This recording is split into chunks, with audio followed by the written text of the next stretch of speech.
तलाक के 25 साल बाद छगन अपने पिता से बोला, बापू स्कूल में नई प्रिंसिपल आई है। सेवाराम बोला, आने दो बेटा, हमें उसका क्या करना है। छगन बोला, उसका नाम सुनोगे तो उछल पड़ोगे बापू। सेवाराम के कान खड़े हो गए। उसने उत्सुकता से पूछा, मैं क्यों उछल पड़ूंगा? छगन बोला, क्योंकि वो प्रिंसिपल आपकी पत्नी है और मेरी मां है। सेवाराम सचमुच चौंक गया। सेवाराम खुद को शांत दिखाता हुआ बोला, वो तुम्हारी मां जरूर है बेटा, मगर मेरी पत्नी नहीं है। मेरा और उसका कोर्ट में राजीनामा हो चुका है। अब वो किसी और की पत्नी होगी। उसकी बात मत करो। उसे 25 साल हो गए यहां से गए हुए। अब तो हम लोगों को भूल चुकी होगी। कहते हुए सेवाराम खड़ा हो गया। अचानक से मीनाक्षी के गांव में लौट आने की खबर से सेवाराम विचलित सा हो गया था। उसने बेटे को उसकी चर्चा करने से मना कर दिया था, मगर खुद उसके अंदर एक तूफान सा उठ रहा था। वह 13 साल तक उसकी पत्नी बनकर उसके साथ रही थी। जीवन के बहुत सारे हसीन पल उसके साथ गुजारे थे। बहुत सारी खट्टी मीठी यादें जुड़ी हुई थी मीनाक्षी के साथ। सेवाराम के पास वो यादें ही तो पूंजी थी, क्योंकि मीनाक्षी के जाने के बाद उसने दूसरी शादी नहीं की थी। खेत में मूंगफली की फसल लहलहा रही थी। सेवाराम बेटे के साथ फसल की निराई गुड़ाई में लगा हुआ था, मगर मीनाक्षी की चर्चा होते ही उसका मन खराब हो गया। वह छगन से बोला, बेटा मैं घर जा रहा हूं, कुछ देर बाद बहू तेरा खाना लेकर आ जाएगी।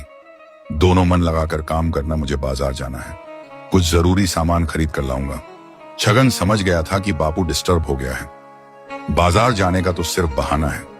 वह घर जाकर कुछ पल अकेले में बिताना चाहता है। छगन 37 साल का हो चुका था। खुद 10 साल के बेटे और 8 साल की बेटी का बाप था। वह अपने पिता की आदतें अच्छी तरह से जानता था। साथ में छगन खुद भी परेशान था। आखिर मीनाक्षी उसकी भी तो मां थी। बरसों बाद मां से सामना होगा तो क्या होगा। 60 साल का हो चुका सेवाराम आज भी बिल्कुल तंदुरुस्त और फिट था। उसे देखकर कोई नहीं कह सकता था वह 37 साल के बेटे का बाप है। देखने में 50 साल का ही लगता था। मीनाक्षी से शादी हुई थी तब सेवाराम 10वीं फेल था, मगर मीनाक्षी 12वीं पास थी। पढ़ाई का यही अंतर आगे जाकर बहुत बड़ा हो गया था। मीनाक्षी पढ़ाई में बहुत होशियार थी। वह पढ़ लिख कर कुछ बनना चाहती थी। सेवाराम उससे बहुत प्यार करता था, इसलिए उसकी हर ख्वाहिश पूरी करने के लिए तैयार हो गया। पहले उसने मीनाक्षी का ग्रेजुएशन पूरा करवाया, फिर बीएड करवाया। बीएड करते ही वह 2nd ग्रेड टीचर बन गई। अब 10वीं फेल सेवाराम एक सरकारी टीचर का पति था, मगर यहीं से दोनों में मतभेद शुरू हो गए थे। झगड़े होने लगे थे। कुछ तो दोनों की नासमझी थी, कुछ लोग के टोंट काम कर गए। बहुत से लोग सेवाराम से बातों ही बातों में कह देते थे कि तुझे अब काम करने की क्या जरूरत है, तेरी बीवी कमा रही है ना, घर बैठकर उसकी कमाई खा। ऐसी बातें सेवाराम को चुप जाया करती थी। उधर मीनाक्षी की महत्वाकांक्षाएं जाग चुकी थी। धीरे धीरे स्वाभिमान अभिमान में बदलता गया। उसे कम पढ़े लिखे सेवाराम की बातें बेतुकी और बोझिल लगने लगी थी। लोग भी उसे ताने देने लगे कि इतनी ब्रिलियंट होकर तुमने एक अनपढ़ किसान से शादी कैसे कर ली। जब झगड़े हद से ज्यादा बढ़ने लगे तब एक दिन खुद सेवाराम ने मीनाक्षी से कह दिया कि अब हमारा एक छत के नीचे रहना मुश्किल है, जाओ तुम्हें रिहा किया, अपनी अलग दुनिया बसा लो। फिर दोनों की रजामंदी से कोर्ट में दोनों का तलाक हो गया। तलाक के समय उनका बेटा छगन 10 साल का था। उसने मां के साथ जाने से साफ मना कर दिया। इस तरह मीनाक्षी बेटे और पति को छोड़कर चली गई। सेवाराम बेटे को खेत में छोड़कर घर के लिए निकल पड़ा था। वह सोच रहा था कि इतने वर्षों बाद वह बिल्कुल बदल गई होगी, मगर जब सामने आएगी तब वह उससे मिलेगा कैसे, क्या कहकर बुलाएगा। जब साथ रहती थी तब वह उसे मीनू कहकर बुलाया करता था, मगर अब तो वह बहुत बड़ी मैडम बन गई है। मीनू कहकर तो नहीं बुला सकेगा। विचारों में उलझा हुआ वह घर पहुंचा, फिर कुछ पैसे लिए और बाजार चला गया। पिछले 6 महीनों से सेवाराम ने नए कपड़े नहीं खरीदे थे, मगर आज वह नए कपड़े खरीदने चला आया था। उसका मन था कि अगर मीनाक्षी से उसका सामना हो तो फटे पुराने कपड़ों में न हो। उधर मीनाक्षी 25 साल बाद उस गांव में आई थी जहां उसकी जिंदगी के 13 महत्वपूर्ण साल गुजरे थे। वहां उसका पति और बेटा रहता था। उस मिट्टी से बहुत सारी यादें जुड़ी हुई थी। इत्तेफाक से मीनाक्षी का ट्रांसफर उस गांव में हो गया था जिस गांव को वह 25 साल पहले वापस लौट कर न आने के लिए छोड़कर चली गई थी। 57 साल की मीनाक्षी बहुत बदल चुकी थी। अब वह बहुत कम बोलती थी। रौबदार और गंभीर चेहरे के साथ उसका व्यक्तित्व पूरी तरह परिवर्तित हो चुका था। स्कूल में ज्वाइन करने के दूसरे दिन मीनाक्षी ने सभी कक्षाओं के हाजिरी रजिस्टर अपने कक्ष में मंगाए। और हर बच्चे के नाम और पिता के नाम को गौर से पढ़ने लगी। नारी सुलभ इच्छा के अधीन होकर वह यह देखना चाहती थी कि उसके बेटे छगन के बच्चे इस स्कूल में पढ़ते हैं या नहीं। अचानक उसे 5वीं कक्षा के रजिस्टर में एक हरीश नाम का लड़का मिला, जिसके पिता के नाम के आगे छगन लाल लिखा हुआ था। मीनाक्षी खुद को रोक नहीं पाई। वह तुरंत 5वीं कक्षा में पहुंची।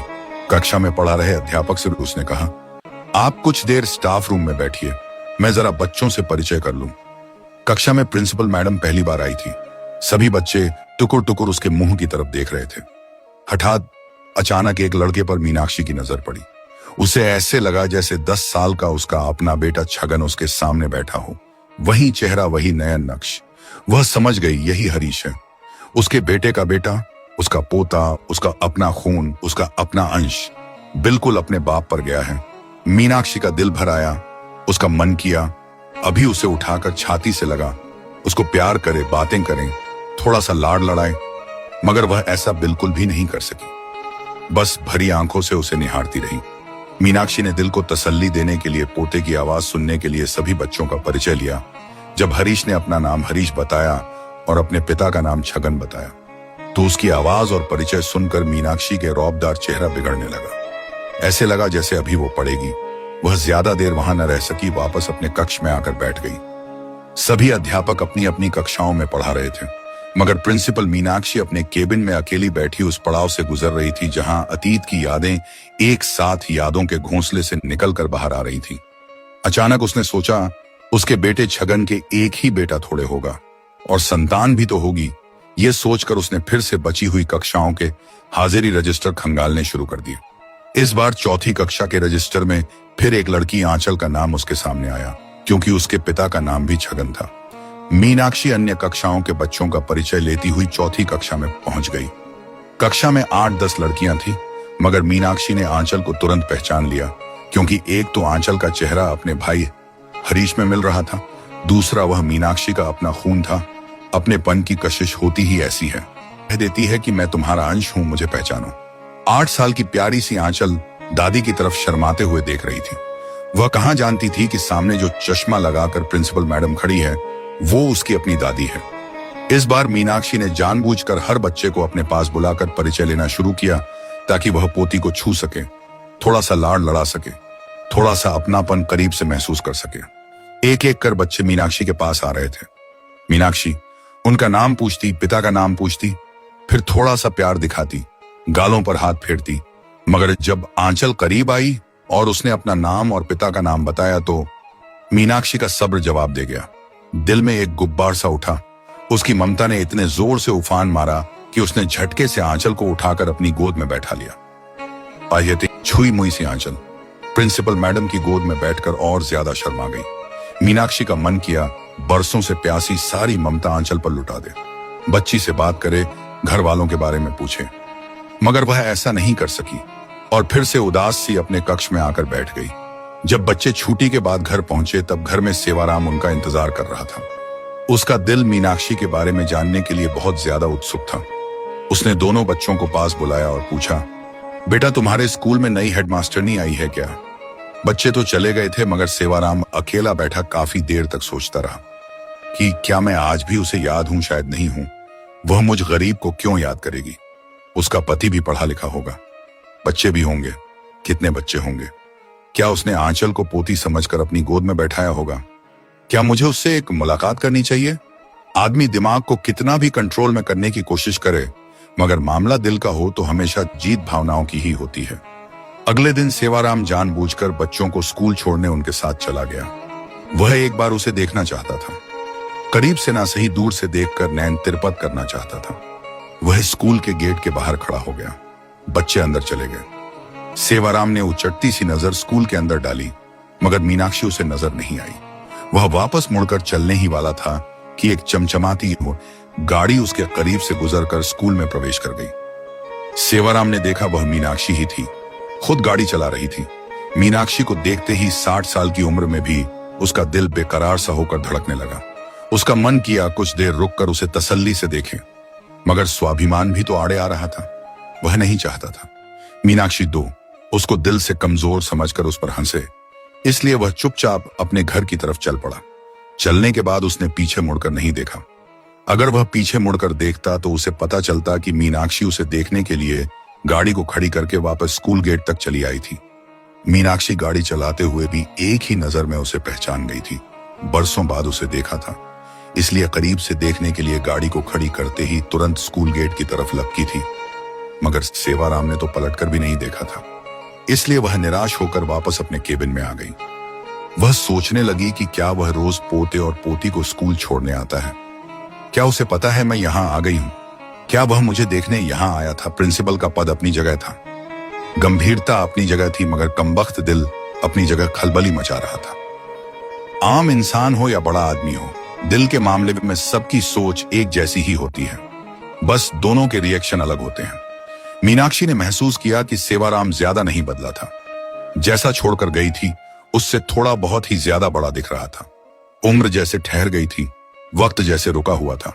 25 सालों से राख के नीचे दबी रिश्ते की तपिश फिर से महसूस होने लगी थी। विचारों का तूफान दोनों तरफ से शोर करने लगा था। दोनों एक दूसरे के बारे में सब कुछ जान लेना चाहते थे। मीनाक्षी के दिमाग में एक सवाल खलबली मचा रहा था कि क्या सेवाराम ने दूसरी शादी की थी? अगर की है तो उसके कितने बच्चे हैं? उसकी पत्नी कैसी है? क्या उसकी पत्नी ने मेरे बेटे को सगी मां जैसा प्यार दिया होगा? आज सेवाराम को पोते व पोती को स्कूल छोड़ने आया देखकर मीनाक्षी के दिल को यह तसल्ली तो मिल गई थी कि सेवाराम आज भी छगन के साथ ही रहता है, भले ही उसने दूसरी शादी कर ली होगी। धीरे धीरे वक्त गुजरने लगा। सेवाराम दोबारा बच्चों को छोड़ने स्कूल नहीं आया। उधर मीनाक्षी ने भी बच्चों से दोबारा बात नहीं की। ऐसे लगने लगा कि दोनों तरफ से भावनाओं को दबा लिया गया है। एक बार फिर से सब कुछ शांत हो गया था, जैसे पिछले 25 साल से सब कुछ शांत पड़ा था। किसी ने एक दूसरे के बारे में जानने की कोशिश नहीं की थी। वैसे ही अब भी सब कुछ शांत होता दिखाई दे रहा था। इंसान व्यक्तिगत रूप से भावनाओं का समायोजन कर सकता है, मगर दुनिया अपनी चर्चा करना नहीं छोड़ती। धीरे धीरे खुसुर पुसूर होते होते पूरे गांव को पता चल गया कि स्कूल प्रिंसिपल सेवाराम की तलाकशुदा पत्नी है। गांव को पता चला तब स्कूल के बच्चों को भी पता चल गया। स्कूल के बच्चों को पता चला तब आंचल और हरीश को भी पता चल गया कि वो उनकी दादी है। फिर एक दिन 10 वर्षीय हरीश मीनाक्षी के केबिन में जा पहुंचा और जाते ही पूछ बैठा, मेम, क्या आप मेरी दादी हो? मीनाक्षी चुपचाप अपने पोते का मुंह देखती रह गई। फिर बोली, तुम्हें किसने बताया बेटा? वह बोला, सारे स्कूल को पता है आप मेरी दादी हो। अगर आप मेरी दादी हो तब हमारे साथ क्यों नहीं रहती? मीनाक्षी बोली, बेटा मैं तुम्हारी दादी नहीं हूं। तुम्हारी दादी तो तुम्हारे घर पर होगी ना? हरीश बोला, नहीं, आप मेरी दादी हो, मेरे पापा की मम्मी हो। हमारे घर पर और कोई दूसरी दादी नहीं है। मीनाक्षी ने चौंकते हुए पूछा, चलो बताओ, तुम्हारे घर में कौन कौन रहता है? वह बोला, मैं और मेरी बहन आंचल, मेरे दादाजी और मेरे पापा मम्मी। मीनाक्षी बोली, तुम्हारे दादाजी की पत्नी नहीं रहती क्या तुम्हारे साथ? बच्चा मासूमियत से बोला, मेरे दादाजी की पत्नी तो आप हो मेम। अगर आप साथ नहीं रहोगी तब दूसरी दादी कहां से आएगी? मीनाक्षी समझ गई कि सेवाराम ने दूसरी शादी नहीं की है, वह आज भी अकेला ही जी रहा है। वह हरीश से बोली, इधर आ बेटा। हरीश करीब आया तो मीनाक्षी ने झपट कर उसे गोद में उठा लिया और इसे प्यार करते हुए बोली, हाँ मैं ही तुम्हारी दादी हूं बेटा। कल अपने दादाजी से पूछ कर आना कि मैं तुम्हारे घर तुम सबसे मिलने चली आऊं। क्या बच्चे ने जब मैडम के घर आने बारे में बताया तो सेवाराम और छगन दोनों को सांप सूंघ गया। दोनों चाहते थे वह आए, मगर मुंह से बोलकर किसी ने नहीं कहा कि उससे बोल दो आ जाए। हरीश बोला, मैं मेम से क्या बोलूं दादाजी? सेवाराम को चुप देखकर छगन की पत्नी बोली, बोल देना बेटा आ जाए। वह तुम्हारी दादी है, तुम्हारे पापा की मां है। ससुर जी से कोई रिश्ता न रहा तो क्या हुआ? बच्चे ने मीनाक्षी को बता दिया कि आप हमारे घर आ सकती हो। मीनाक्षी ने हरीश से कहा, अपने दादाजी को बोल देना 2 दिन बाद इतवार को सुबह आऊंगी। सेवाराम के घर में तलाकशुदा पत्नी के स्वागत की तैयारियां चलने लगी। चाय, नाश्ते, पानी का इंतजाम किया गया। उधर बरसों बाद मीनाक्षी ब्यूटी पार्लर गई। 16 श्रृंगार किए, एक महंगी मगर सादगीपूर्ण साड़ी पहनी। फिर वह बस अड्डे पर जा पहुंची। आज वह बस से जा रही थी, अपनी गाड़ी में नहीं जा रही थी। वह बहुत ज्यादा भावुक हो गई थी। नहीं चाहती थी कि गाड़ी में जाकर पति को नीचा दिखाए। जब वह बस में बैठी तो 25 साल पुरानी यादें ताजा हो गईं। जब वह अकेली सफर करके ससुराल जाया करती थी तब जो फील किया करती थी, आज भी उन्हीं उद्गारों में खो जाना चाहती थी। बस चलते ही उसका दिल धक धक करने लगा। उसे ऐसा लगा जैसे सेवाराम आज भी उसका पति है और वह पिया मिलन के लिए बावरी सी होकर ससुराल जा रही है। जिंदगी के उन 25 सालों पर जैसे रेत पड़ गई हो जो उसके बिना गुजरे थे। वह आज भी अकेली जी रही थी। सेवाराम के पास पूरा परिवार था, मगर मीनाक्षी के पास यादों के सिवा कुछ न था। जब वह सेवाराम के घर पहुंची तब घर के सभी सदस्य गेट पर खड़े होकर उसका स्वागत करने के लिए खड़े थे। अगर मीनाक्षी को पैदल आते देखा तो आश्चर्य में पड़ गए। छगन उसके आने से पहले सोच रहा था कि मां से ज्यादा हंस बोलकर बात नहीं करेगा। वो बड़ी औरत है, प्रिंसिपल है, उसके पद के हिसाब से एक अजनबी की तरह रूखे सूखे जवाब देगा, पैर भी नहीं छुएगा, सिर्फ हाथ जोड़कर नमस्कार करेगा। मगर ज्यों ही उसने मीनाक्षी को देखा तब छगन का सारा एटीट्यूड गायब हो गया, क्योंकि वो प्रिंसिपल नहीं लग रही थी, वो तो सिर्फ मां लग रही थी। मां के सिवा कुछ नहीं लग रही थी। उसे देखते ही छगन के हाथ मां के चरणों की तरफ झुक गए। 25 साल पुराना मां का धुंधला सा अक्स अब पूरी तरह स्पष्ट होकर उसके सामने आ गया था। घबराई हुई सी उदास मां को देखा तो छगन को लगा उसके भीतर ही भीतर कुछ पिघल रहा है। मां ने उसके दोनों बाजू पकड़कर ऊपर उठाया, फिर उसकी तरफ ऐसे देखने लगी जैसे कह रही हो गले नहीं लगेगा क्या। छगन अचानक फफकते हुए मां के आंचल से लग गया। मीनाक्षी की आंखों से भी अश्रुधार बह निकली। माहौल अचानक बोझिल हो गया था, मगर जैसे तैसे मां बेटे ने बिना कुछ बोले अपनी भावनाओं पर काबू पाया। फिर बच्चे और बहू ने भी उसके पैर छुए। मीनाक्षी ने सबको गले लगाया, मगर सेवाराम दूर खड़ा था। उसने हाथ जोड़कर पत्नी का अभिवादन किया तो मीनाक्षी के दिल के भीतर कुछ टूटकर बिखरने लगा। मीनाक्षी सेवाराम के पास बैठी थी। दोनों एकांत में भी चुप थे। छगन और उसके बीवी बच्चे उनके पास नहीं थे। बात शुरू करने के लिए सेवाराम ने पूछा, तुम्हारे पति और बच्चे कैसे हैं? वह सुनी आंखों से सेवाराम को देखते हुए बोली, मैंने शादी नहीं की। इतना सुनते ही सेवाराम का दिल उछल पड़ा। मगर वह बाहर से शांत रहते हो? वह बोला, क्यों? वह बोली, आपने भी तो नहीं की दूसरी शादी। सेवाराम बोला, बेटे के लिए सौतेली मां नहीं लाना चाहता था, इसलिए नहीं की। मगर तुम तो फ्री थी। वह उदास होकर बोली, एक औरत की शादी एक ही बार होती है। दूसरे मर्द को शरीर सौंपना खुद को खत्म करने जैसा है। मैं खत्म नहीं होना चाहती थी, इसलिए अकेले जीना मंजूर कर लिया। वह झिझकते हुए बोला, तो लौट आती। मीनाक्षी ने झटके से सर उठाकर उसकी तरफ देखा, फिर बोली, किस हक से लौट आती तलाक जो ले चुकी थी? मैं तो ना समझ थी, मगर आप भी उस वक्त कितने ज्यादा चिड़चिड़े हो गए थे। आप पर भी गुस्सा आता था, पछतावा होता था, मगर जब तक समझ आई तब तक बहुत देर हो चुकी थी। धीरे धीरे अकेले रहने की आदत पड़ गई। सेवाराम बोला, सच कहती हो, उस समय हम दोनों ही गलत थे। मुझे भी तुमसे बिछड़कर बहुत पछतावा हुआ, मगर पछताने से क्या फायदा जब चिड़िया खेत गले से बोली, मेरा बनवास खत्म कर दो, थक गई हूं। अकेले चलते चलते अब थोड़ी सी सुस्ताना चाहती हूँ, परिवार के साथ रहना चाहती हूँ।